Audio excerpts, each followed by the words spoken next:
ಮಹರ್ಷಿ ವಾಲ್ಮೀಕಿ ಪರಿಶಿಷ್ಟ ಪಂಗಡ ಅಭಿವೃದ್ಧಿ ನಿಗಮದ ಹಣ ಅಕ್ರಮ ವರ್ಗಾವಣೆಗೆ ಸಂಬಂಧಿಸಿದಂತೆ ಸಚಿವ ಬಿ ನಾಗೇಂದ್ರ ರಾಜೀನಾಮೆ ನೀಡಬೇಕು ಎಂದು ವಿಧಾನ ಪರಿಷತ್ನಲ್ಲಿ ಪ್ರತಿಪಕ್ಷ ಬಿಜೆಪಿ ಆಗ್ರಹಿಸಿದೆ.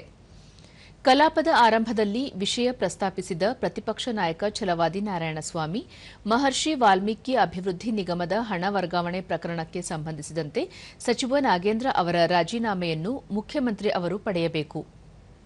ಪ್ರಕರಣದ ತನಿಖೆ ವಿಚಾರಣೆಯ ಹಂತದಲ್ಲಿರುವ ಸಂದರ್ಭದಲ್ಲಿ ಸಂಪುಟಕ್ಕೆ ಸೇರಿಸಿಕೊಂಡಿದ್ದು ಏಕೆ ಎಂದು ಪ್ರಶ್ನಿಸಿದ್ದಾರೆ.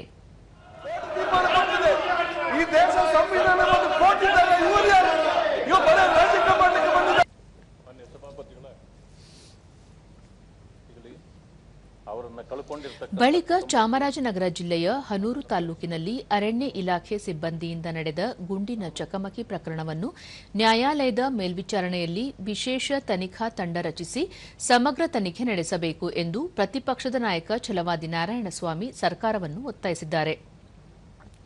ಗುಂಡಿನ ದಾಳಿ ಪ್ರಕರಣದಲ್ಲಿ 3 ಮಂದಿ ಸಾವನ್ನಪ್ಪಿದ್ದಾರೆ. ಈ ಸಂಬಂಧ ಸ್ಥಳೀಯರು ಪ್ರತಿಭಟನೆ ನಡೆಸುತ್ತಿದ್ದಾರೆ. ಅರಣ್ಯ ಪ್ರದೇಶದಲ್ಲಿ ಸ್ಥಳೀಯರು ಮತ್ತು ಅರಣ್ಯ ಅಧಿಕಾರಿಗಳಿಗೆ ನಿರಂತರ ಸಂಪರ್ಕವಿದ್ದರೂ ಈ ರೀತಿಯ ಘಟನೆ ನಡೆದಿರುವುದು ಆತಂಕಕಾರಿ. ಗುಂಡಿನ ದಾಳಿ ಅನುಮಾನಕ್ಕೆ ಎಡೆ ಮಾಡಿಕೊಟ್ಟಿದೆ ಎಂದು ಹೇಳಿದರು. ಮೃತರ ಕುಟುಂಬಸ್ಥರು ನ್ಯಾಯಕ್ಕಾಗಿ ಪ್ರತಿಭಟನೆ ನಡೆಸುತ್ತಿದ್ದು, ಸರ್ಕಾರ ತಕ್ಷಣವೇ ಮಧ್ಯಪ್ರವೇಶಿಸಿ ಅವರಿಗೆ ನ್ಯಾಯ ಒದಗಿಸಬೇಕು. ಘಟನೆಯ ಹಿಂದಿನ ಸತ್ಯಾಂಶಗಳನ್ನು ಹೊರತಂದು ತಪ್ಪಿತಸ್ಥರ ವಿರುದ್ಧ ಕ್ರಮ ಕೈಗೊಳ್ಳಬೇಕು.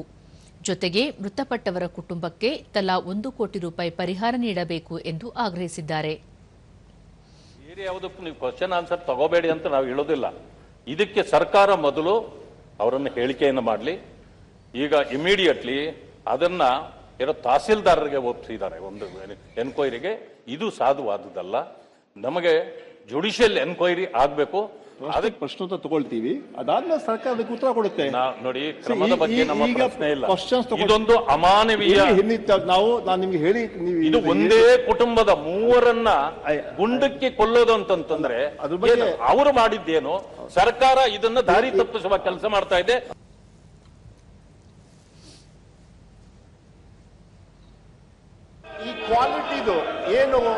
ಈ ತಿಂಗಳ ಅಂತ್ಯದೊಳಗೆ ಸರ್ಕಾರಿ ಶಾಲಾ ಮಕ್ಕಳಿಗೆ ಬಾಕಿ ಇರುವ ಶೂ, ಸಾಕ್ಸ್ ವಿತರಣೆ ಮಾಡಲಾಗುವುದು ಎಂದು ಶಾಲಾ ಶಿಕ್ಷಣ ಸಚಿವ ಮಧು ಬಂಗಾರಪ್ಪ ಹೇಳಿದ್ದಾರೆ. ಪ್ರಶ್ನೋತ್ತರ ಅವಧಿಯಲ್ಲಿ ಬಿಲ್ಕಿಸ್ ಬಾನು ಪ್ರಶ್ನೆಗೆ ಉತ್ತರಿಸಿದ ಸಚಿವರು, ಶಾಲಾ ಮಕ್ಕಳು ಹೆಚ್ಚಿನ ಸಂಖ್ಯೆಯಲ್ಲಿ ಶಾಲೆಗೆ ಬರುವಂತೆ ಆಕರ್ಷಿಸಲು ಸರ್ಕಾರ ಶೂ, ಸಾಕ್ಸ್ ನೀಡುತ್ತಿದೆ. ಈ ವರ್ಷ ರಾಜ್ಯ ಮಟ್ಟದಲ್ಲಿ ಟೆಂಡರ್ ಕರೆದಿದ್ದರಿಂದ ತಡವಾಗಿದೆ. ಆಗಸ್ಟ್ 28ರೊಳಗೆ ಎಲ್ಲಾ ಶಾಲೆಗಳಿಗೂ ಬಾಕಿ ಶೂ ಎಂದರು. ಮುಂದಿನ ವರ್ಷದಿಂದ ಸಮಸ್ಯೆಯಾಗದಂತೆ ಎಚ್ಚರಿಕೆ ವಹಿಸಲಾಗುವುದು. ಶೂ, ಸಾಕ್ಸ್ ವಿತರಣೆಗಾಗಿಯೇ ನೋಡಲ್ ಅಧಿಕಾರಿಯನ್ನು ನೇಮಿಸಿ ಸಮಸ್ಯೆ ಬಗೆಹರಿಸಲಾಗುವುದು ಎಂದು ತಿಳಿಸಿದರು. ಸೈಜ್ ಕೊಡೋದ್ರೂ ಕೂಡ ಇಂಡೆಂಟ್ ಕೊಡಬೇಕಾದ್ರೆ ಯಾರು ಶಾಲೆ SDMC ಅವರು ಮತ್ತೆ ಹೆಡ್ ಮಾಸ್ಟರ್ ಏನ್ ಕೊಡಬೇಕು, ಅದರಲ್ಲಿ ವೇರಿಯೇಷನ್ ಆದಾಗ ನನ್ನ ಪ್ರಕಾರ 1-1.5 ಲಕ್ಷ ಹೆಚ್ಚು ಕಮ್ಮಿ ಸ್ವಲ್ಪ ಸೈಜಲ್ಲಿ ವೇರಿಯೇಷನ್ ಆಗಿರ್ಬೋದು. ಇದೆಲ್ಲ ಮಾಡಿ ಸೊ ನೆಕ್ಸ್ಟ್ ಟೈಮಿಗೆ ನಮಗೆ ಈಸಿ ಆಗುತ್ತೆ. ಫಸ್ಟ್ ಟೈಮ್ ನಾವು ಮಾಡ್ತಾ ಇರೋದು, ಬಟ್ ಇದರಿಂದ ಮಕ್ಕಳಿಗೆ ಸಮಾನತೆಯನ್ನು ಕೊಡೋದು ಆಗ್ತದೆ.